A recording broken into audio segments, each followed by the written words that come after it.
अस्सलामुअलैकुम नाज़रीन, मैं हूं सलवा स्नैन और आप देख रहे हैं सूर्या न्यूज़ HD।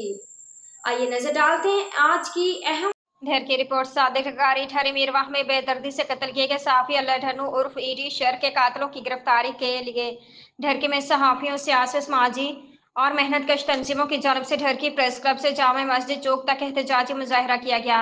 इस मौके पर एहतजाज में शरीक सहाफी आजम सरहानी, सादिक लगारी, काजी अगन शेर, राजा फरूख, इमरान, आसिफ न्याजी, असद लगारी, गुलजार शेर, टाउन कमेटी CBI यूनियन के सदर मुनीर अहमद सोमरू, शहरी मजदूर इत्तेहाद यूनियन के सदर खादिम हुसैन भुट्टो, मजदूर रहनुमा लुत्फ अली जचन, STB रहनुमा एडवोकेट जाम माशूक अली समेजू, वतन दोस्त मजदूर रहनुमा लकमीर मेहर और दिगर ने मीडिया से बात करते हुए कहा